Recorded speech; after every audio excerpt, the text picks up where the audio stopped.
Então eu passava a fazer os estágios na pré-escola, né? Nas salas de pré-escola, ter contato. E nós tínhamos uma orientadora, que não era bem uma orientadora, mas talvez fosse. Ela, que nos dava as aulas práticas, nos mostrava as aulas práticas e nos orientava, certo? A gente aprendia a fazer poesias, fazer musiquinhas, tudo com ela. E quando foi chegando o final do ano, ela tinha uma relação de escolas de São Paulo precisando de professor. Então ela apresentava aquela lista para nós e nós escolhíamos aquela escola que fosse mais conveniente, ou perto de casa, ou por qualquer motivo. Certo? Então a gente já saía dali praticamente empregada. Coisa que se eu tivesse parado no terceiro normal não tinha acontecido. Acabei me inscrevendo como substituta na Caetano de Campos, porque eu morava ali, do lado, né? Então eu ia para o Paulistano de manhã e à tarde eu me inscrevi, isso foi em abril. Quer dizer, eu comecei a trabalhar em fevereiro, quando foi em abril eu fui lá na Caetano, conversei com a dona Corinta, não sei o quê, patati, patatá. Ela me encaminhou os exames que eu precisava fazer exame médico, precisava fazer inscrição aqui e ali, e comecei como substituta no primário, em abril. Só que a diretora do Jardim da Infância, dona Yara Maiuri, Yara não, dona Irene Maiuri, Yara era a filha dela, Irene Maiuri, ela me viu, como eu era colega da filha dela, da Cecília, da Yara, aliás, ela falou, o que você está fazendo no primário? Você tem que vir trabalhar aqui com a gente na pré-escola, você não fez especialização em pré-escola? Aí eu fiz a minha transferência, conversei com a dona Corinta, óbvio, né? Conversei com ela e me transferi pro Jardim da Infância. Aí eu me achei. E eu tive muita sorte, porque os 5 anos que eu trabalhei na pré-escola, eu trabalhei com classe, apesar de ser substituta. Certo? Eram 8 mesas com 8 lugares, 64 alunos dentro de uma sala de aula. Então era obrigado pelo governo a ter 2 professoras. Só que não podia ter 2 professoras efetivas, certo? Era uma professora efetiva e uma substituta efetiva. Então, 3 das salas de aulas, 3 salas grandes, que uma era da dona Geni, outra era da Ézer e a outra era da dona Maria, parece. Eram as salas grandes. Então, essas 3 salas comportaram 3 substitutas efetivas. 5 anos que eu trabalhei lá, eu fiquei, na maior parte das vezes, com a Ézer. Nós trabalhávamos juntas quase o tempo todo, porque no fim a gente se entendia. Então nós combinávamos e trocávamos. Uma hora eu dava aula e ela ajudava, outra vez ela dava aula e eu ajudava. Certo? Fazia a parte oral, vamos dizer assim, da aula, né? Contar história, falar sobre uma data festiva, enfim, transmitir o conhecimento para as crianças. Uma das 2 fazia e depois na hora da atividade as 2 participavam.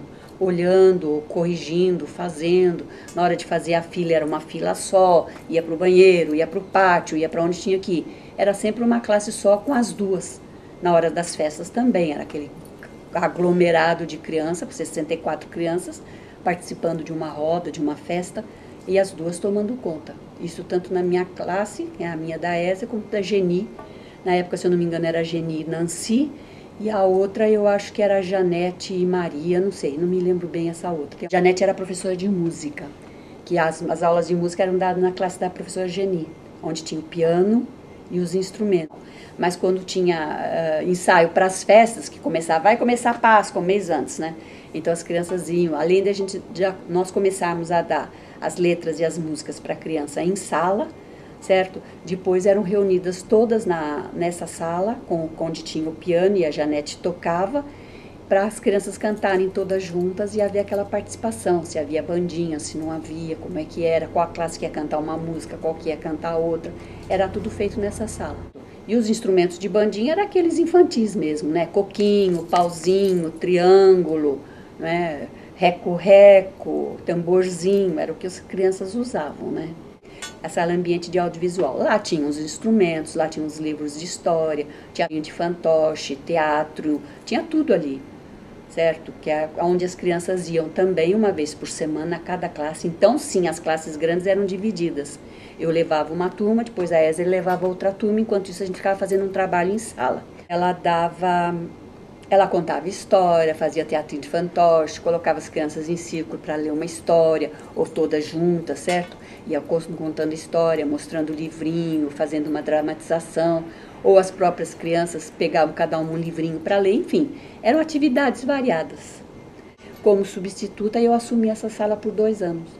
Então eu organizava, selecionava, mexia nos arquivos, dava as aulas para as crianças, certo? Participava, assim, na hora das festas, de Páscoa, do soldado, não sei o quê, toda a parte fotográfica ficava meu encargo. Então eu que tinha que ir te fotografar tudo, tirar essas fotografias, nem sei onde estão, talvez estejam lá no CREA. E as crianças vibravam com aquilo. E toda a sala tinha aquele painel de flanelógrafo, né, onde eram montadas essas figuras, além do painel grandão que tinha ali na frente do corredor, que é um painel enorme ali também, que cada data comemorativa também era montado o painel de acordo, né? A Páscoa, a festa junina, Natal, tudo era montado ali também. Os pais falavam, sabe, era aquela história, Deus no céu, professor na terra. Fui orientada e aprendi muito com a dona Irene, como aprendi muito com essa, e que você perguntou, havia diferença entre as professoras mais velhas, mais idosas ou mais antigas dentro da escola e as mais novas? Não, não havia. Certo? Então, nós éramos para os pais realmente algo muito valorizado.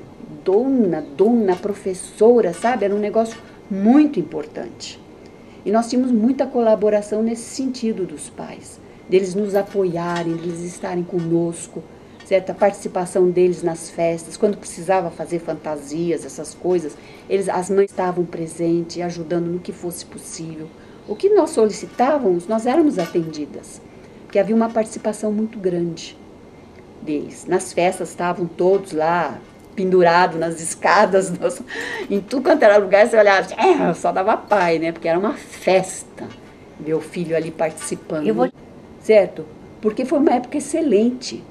Foi uma época, olha, eu trabalhava no particular e no estado, ganhava muito bem, paguei minha faculdade com o meu salário, viajei para a Europa, comprei carro zero, com o meu salário de professora. Eu podia reclamar? Quando depois disso eu pude fazer alguma coisa?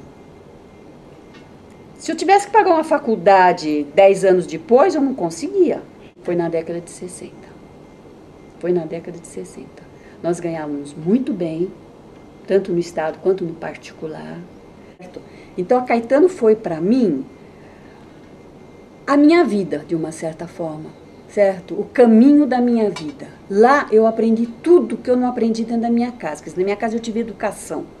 Dentro da Caetano de Campos eu tive tudo. Conhecimentos que eu adquiri, companheirismo, respeito com os professores. Tudo foi dado dentro da Caetano de Campos, certo? Uma escola que você andava, que é até hoje toda de mármore branca, e você não viu uma sujeira no chão.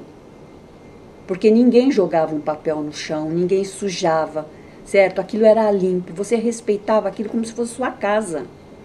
A tua mesa de estudo, a tua carteira, era como se fosse a sua, ninguém riscava nela, certo? Tudo ali era de um respeito muito grande. Então, isso foi introjetado em nós. Eu acredito que em todos que passaram por isso, não só em mim. Certo? Porque havia muita disciplina, mas não era um negócio assim que fosse, como é que eu vou dizer assim... Forçado. Não só forçado, mas fosse, te podasse das coisas, entende? A gente tinha liberdade, você tinha liberdade para levantar a mão, falar com o professor, conversar, certo? Fazer festinhas, é uma coisa que a gente adorava no ginásio, por exemplo, era fazer festinha para professor. Escrevia no dia da aniversário do professor. Então amanhã tem dia de festa. Cada um levava um pratinho para fazer a festa para o professor. Principalmente o Raul, né? O Raul e o Biral. Esses não tinham outra, né? Eu achava que só eu tinha esse sentimento. Sabe? Essa saudade daquele tempo, essa Caetano que ficou entranhada dentro da gente, sabe? Que fica no fundo do coração. É um negócio que não tem o que falar. Quando a gente fala, eu sou caetanista sim, com muita honra. Passei 18 anos lá dentro, Pati, 18 anos. Foi minha vida, né? Eu entrei com 8 anos, saí com 26, 27 anos lá dentro.